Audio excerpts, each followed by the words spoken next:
Monsieur le Président, nous venons d'avoir une matinée riche et dense et nous venons de terminer une table ronde où nous avons pris le large et avec vous, nous allons prendre de la hauteur.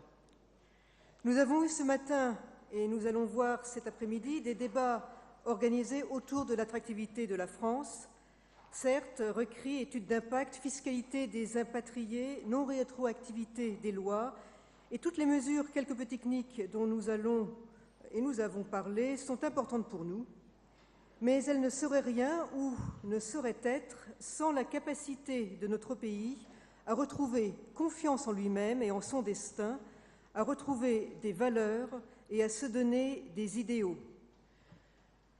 Nous avons en mémoire vos lumineuses réflexions lors de vos 2 précédentes interventions aux États de la France, à l'occasion desquelles vous aviez alors dénoncé l'état d'épuisement général de la société française et appelé de vos vœux un sursaut où les valeurs l'emporteraient sur le calcul, les causes sur les intérêts. Vous venez ici même, voici tout juste une semaine, de présenter votre rapport annuel sur l'état de la France. Vous y dénoncez le sentiment d'impasse, d'abandon et de défiance que ressentent les Français qui ont, selon vous, une vision de plus en plus utilitariste et individualiste de la République.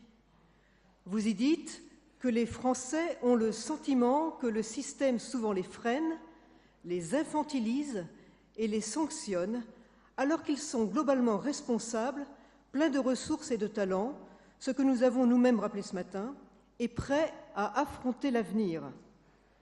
Vous appelez de vos vœux un passage d'une société du bien à une société du lien, où l'humain va redevenir prioritaire dans un pays qui, plus que jamais, a besoin de souffle. Les mots n'ont pas manqué ces dernières années pour appeler au réveil des consciences, et nous y avons nous-mêmes cédé en appelant, après le choc de simplification, de compétitivité, à un choc d'attractivité. Reprenons-nous, écriviez-vous voici quelques années. Avez-vous le sentiment que notre pays est en train de se reprendre? Pensez-vous que la crise que nous traversons, économique mais aussi politique et morale, peut être salutaire? Pensez-vous que notre pays, qui s'est souvent illustré pour attendre toujours la dernière extrémité pour bouger, mais a aussi manifesté des spectaculaires capacités de rebond, a tous les moyens de se ressaisir? Voltaire disait « Les Français arrivent tard à tout, mais enfin, ils arrivent. » Monsieur le Président, va-t-on arriver? N'est-il pas déjà trop tard? Pouvez-vous nous donner vos raisons d'espérer?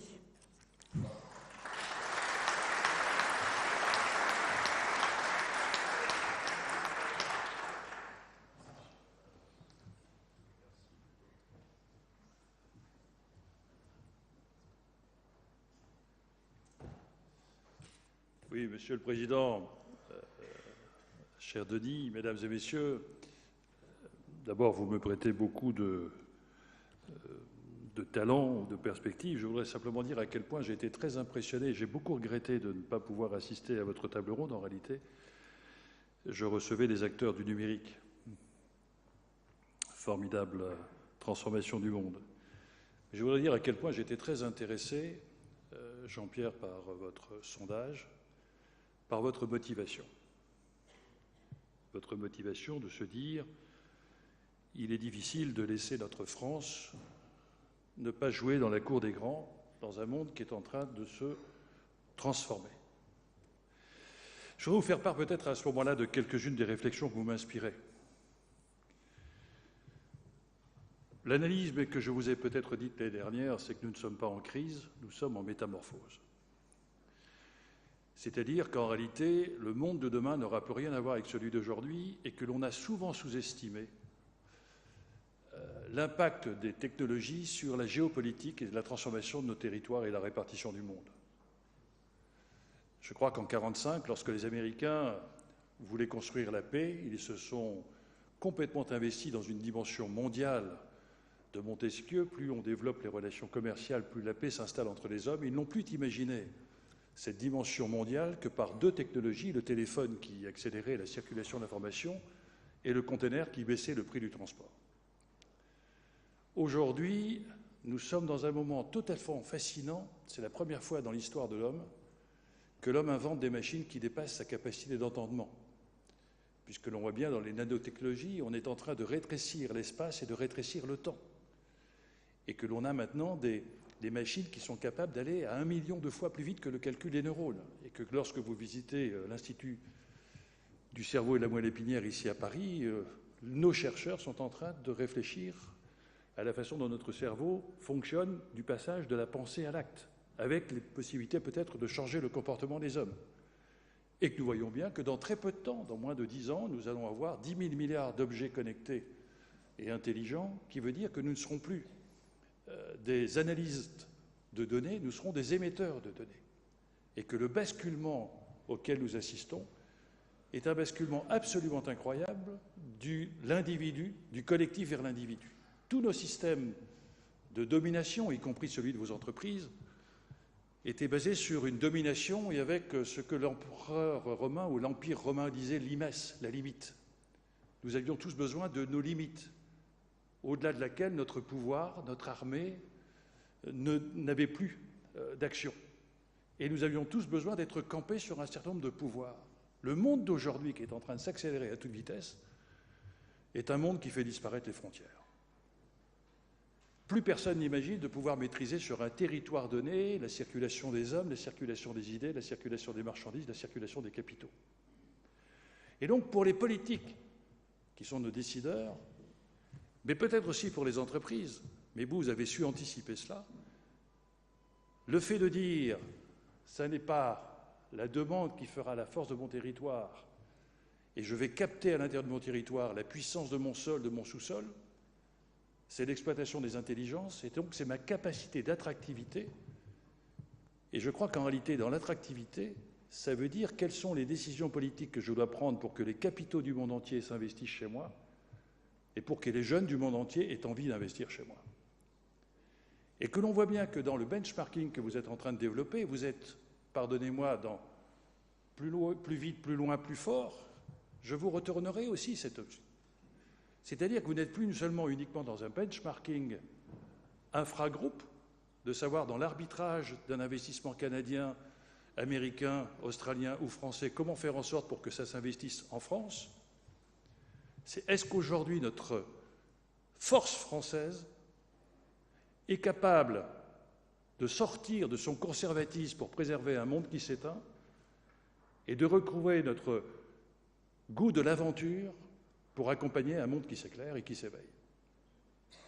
Et c'est tellement important que la différence française, nous avons un problème, c'est que les Français adorent la jouissance du pouvoir plutôt que l'exercice du pouvoir. Et donc le fait de perdre sa domination ou de perdre une partie d'autorité pour déléguer sur l'intelligence des collectifs est un vrai choc culturel pour nos décideurs politiques. Mais en même temps, la force de l'Allemagne, c'est l'obsession du résultat, du process, le collectif. La force de l'Angleterre, c'est l'obsession du résultat. La force de la France, c'est sa créativité sur d'inventivité. Et derrière chaque réussite numérique, il y a une pépite française. Comment se fait-il que nous ne soyons pas capables de pouvoir concilier cette créativité française et cette localisation de valeur ajoutée sur le territoire français? Et c'est un certain nombre de défis assez fascinants, parce que vous allez vous-même être confrontés au caractère schizophrène qu'ont nos décideurs politiques aujourd'hui, et que même vous pouvez avoir dans vos entreprises. Je vois de côté fascinant, et évidemment je ne citerai pas de nom, dans cette formidable bataille énergétique à laquelle nous assistons et à laquelle nous ne prenons pas suffisamment d'importance.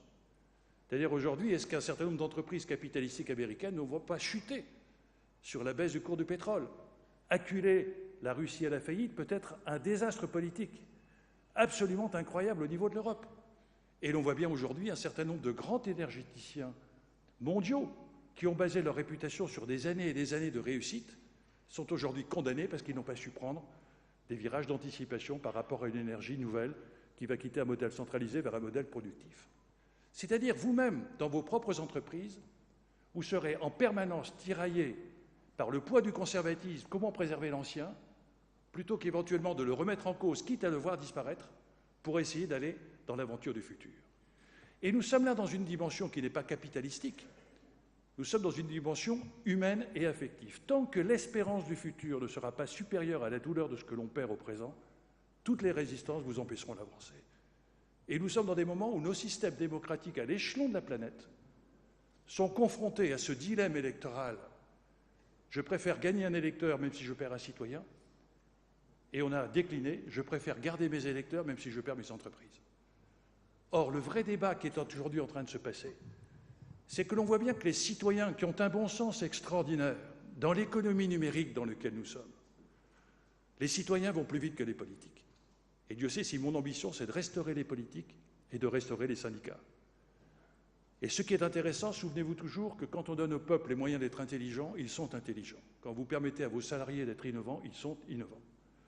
Et l'on voit bien qu'on est dans un système qui est absolument fascinant et extraordinaire, parce que le basculement de l'usage fait que les 4 GAFA, Google, Amazon, etc., ont la capitalisation de l'entreprise de la totalité du CAC 40, c'est-à-dire qu'aujourd'hui, l'avenir n'appartient pas à ceux qui possèdent la bombe atomique, à ceux qui possèdent les données. Et que l'on voit bien la capacité qu'il y aura de singulariser la demande pour adapter l'offre donnera une puissance économique absolument fascinante. Et je crois que cette France, qui a ce goût de l'intelligence, qui a ce goût de la créativité, dans cette économie de l'innovation et de l'intelligence, peut être une pépite qui brille à l'échelon de la planète. On attend des Français leur mauvais caractère, mais aussi leur génie créatif, partout, dans toutes les relations diplomatiques.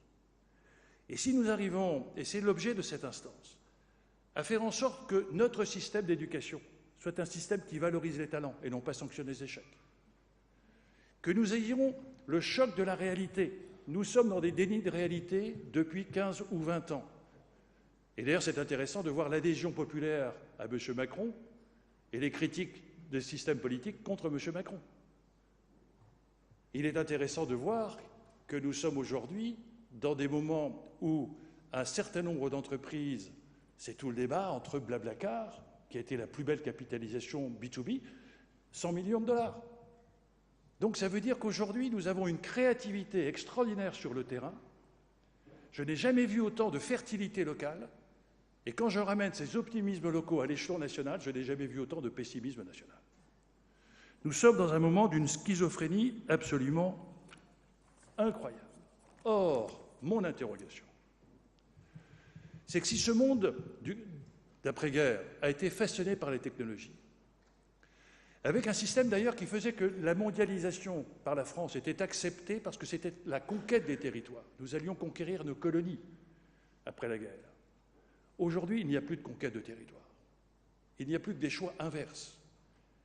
Dans la chaîne de valeur internationale, quel est le pays dans lequel je pourrais localiser ma valeur ajoutée? Et que l'on voit bien que c'est compliqué pour les politiques. Ils ne vont plus gérer des matières premières de façon verticale, ils vont gérer des flux. Et sur les flux, c'est la captation de la valeur ajoutée dégagée par ces flux qui sera déterminante. Et que probablement la dimension même des États est aujourd'hui interrogée, et que la dimension de la régulation sera à la hauteur des défis.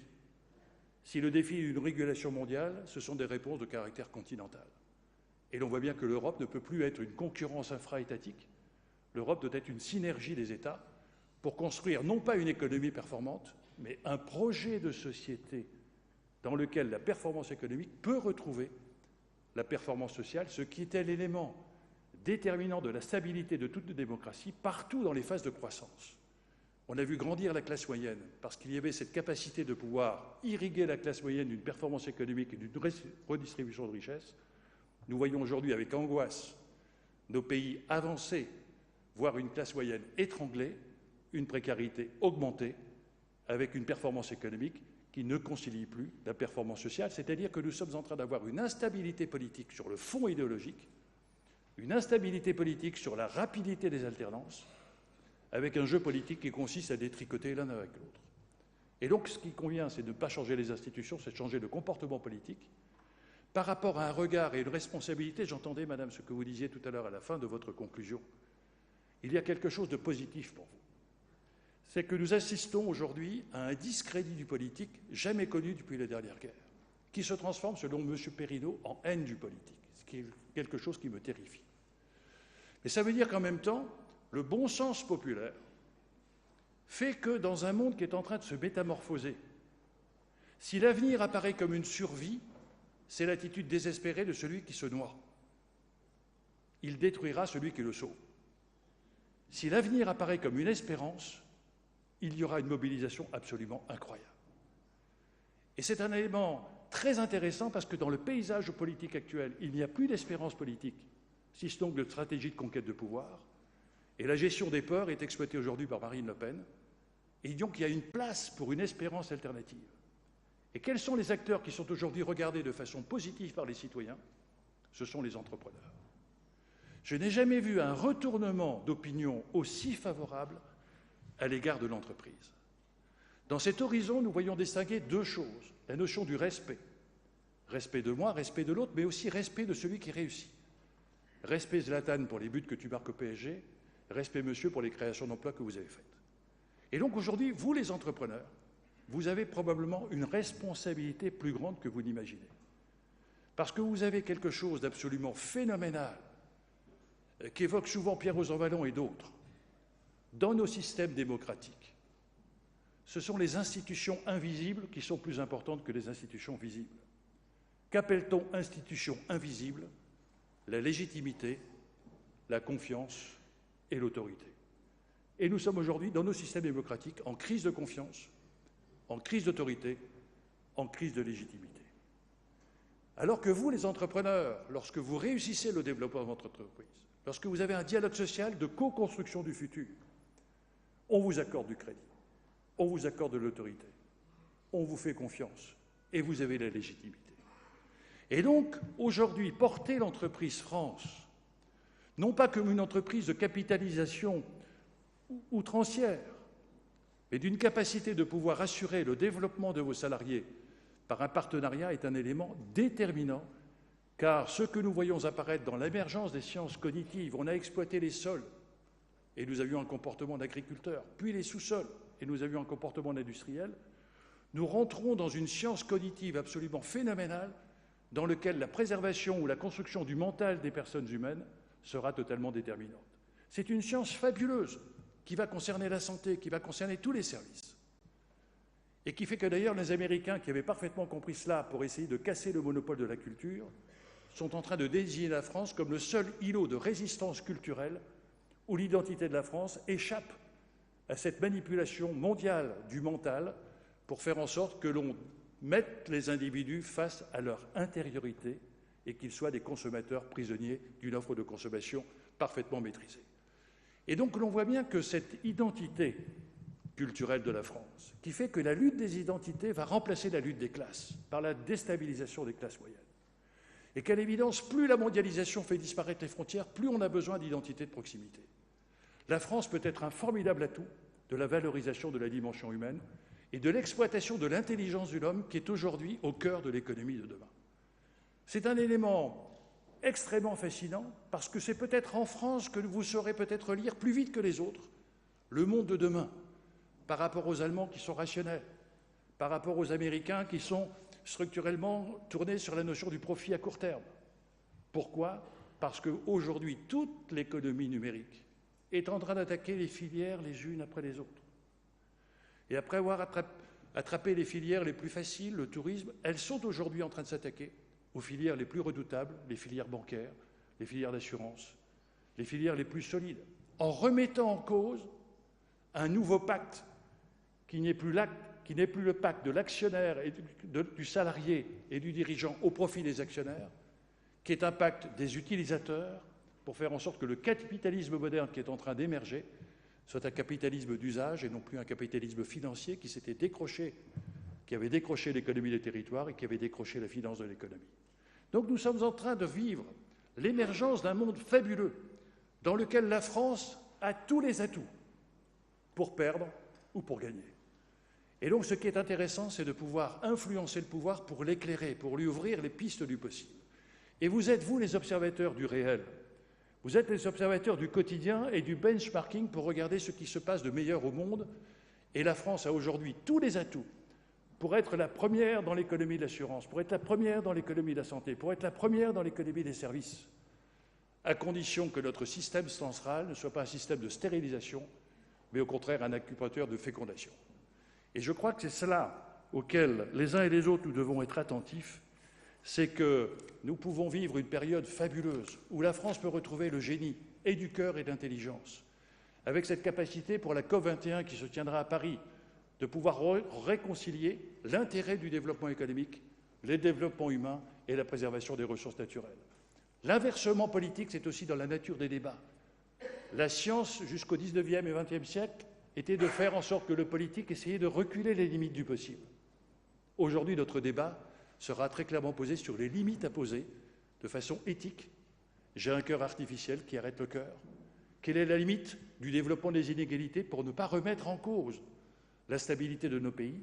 Et en réalité, le capitalisme qui a perdu son meilleur adversaire, le communisme, par la chute du mur de Berlin, et qui a dévoré ses maîtres, et peut-être, comme le dit Rifkin, atteint un tel niveau de performance financière qu'il est peut-être lui-même en train de nourrir ses propres faiblesses et sa propre destruction.